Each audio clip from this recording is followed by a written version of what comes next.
Bonjour à tous, aujourd'hui on va s'intéresser à une solution citoyenne, une solution vraiment puissante et accessible face à deux crises qui nous touchent de près, la hausse des prix et les grosses difficultés du monde agricole. On va parler des groupements d'acheteurs citoyens. On va commencer par une question qui résume un paradoxe, mais un paradoxe complet. D'un côté, on a le ticket de caisse qui s'alourdit, encore et encore, semaine après semaine. Et de l'autre, on entend la détresse des agriculteurs qui nous disent qu'ils n'arrivent plus du tout à vivre de leur travail. Alors comment c'est possible ça ? Et pour que ça ne reste pas juste une idée en l'air, une idée abstraite, prenons cette phrase. Elle vient de la réalité d'un éleveur. Il arrive qu'un veau mâle dans une exploitation laitière soit considéré comme n'ayant aucune valeur. Pire que ça, l'éleveur doit parfois payer pour s'en débarrasser. C'est complètement absurde et c'est justement le point de départ de notre analyse. Bon, face à cette absurdité, il y a une solution qui émerge directement du terrain. Elle ne vient pas d'en haut, non, mais des citoyens eux-mêmes, les groupements d'acheteurs. Voyons voir ce que c'est plus précisément. Alors, qu'est-ce que c'est au juste ? En fait, le principe est très simple. C'est une association, loi 1901, donc un cadre légal que tout le monde connaît. L'idée, c'est que plusieurs familles se regroupent. Attention, pas pour faire du profit, mais juste pour acheter ensemble. L'objectif, c'est quoi ? C'est acheter en gros, et surtout, se connecter directement avec ceux qui produisent. Et il ne faut surtout pas s'imaginer une montagne administrative. Non, la mise en place est même étonnamment simple. On crée une petite association, on demande un numéro de SIRET, c'est gratuit, ça va vite, et hop, le groupe est prêt à fonctionner. D'accord, le principe est clair. Mais concrètement, dans la vraie vie, comment ça marche ? Comment est-ce qu'un simple regroupement de personnes peut avoir un impact aussi fort ? C'est ça qu'on va décortiquer maintenant. Le secret, en fait, il est là. Il y a deux leviers principaux. D'abord, en tant qu'association avec un SIRET, le groupe peut accéder au circuit professionnel, c'est-à-dire aux grossistes. Et deuxièmement, il peut traiter directement avec les agriculteurs, en leur achetant des volumes qui deviennent intéressants pour eux. C'est vraiment la combinaison de ces deux actions qui change complètement la donne. Certains d'entre nous connaissent peut-être déjà le système des AMAP.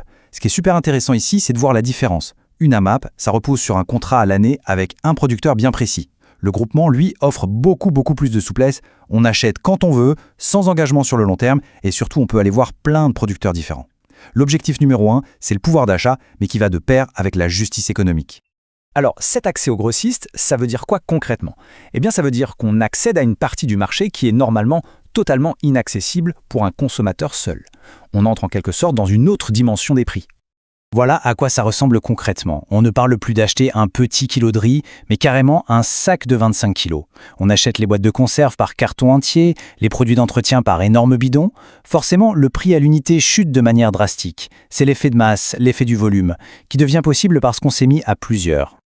Ok, on a vu la mécanique. Maintenant, regardons l'impact, les conséquences réelles de ce modèle.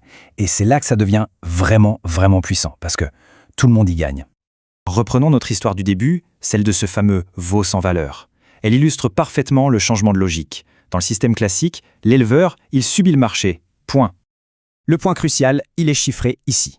L'éleveur peut carrément recevoir une facture négative de 50 €.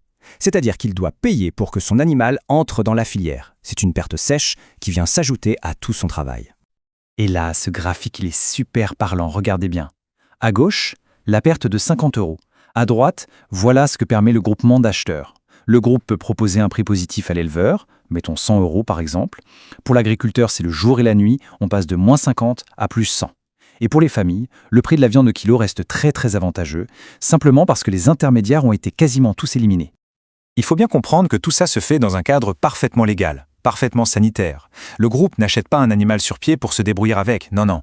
Il s'appuie sur les circuits professionnels qui existent déjà. Un abattoir agréé, la découpe par un boucher, on ne fait que réorienter le flux financier et la valeur tout en respectant scrupuleusement les normes. Allez, on prend un peu de hauteur maintenant, parce que l'impact de ces groupements, il va bien au-delà du simple pouvoir d'achat. C'est en fait un outil pour construire de la résilience à l'échelle locale. D'ailleurs, ce modèle il est applicable à une gamme de produits hyper large. Bien sûr, il y a l'alimentaire, c'est le cœur du réacteur.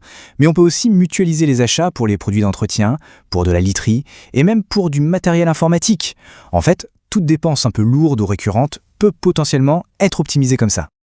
Le bénéfice n'est donc pas que dans le portefeuille, c'est un projet qui recrée du lien social, de la vraie entraide au niveau d'un quartier ou d'un village.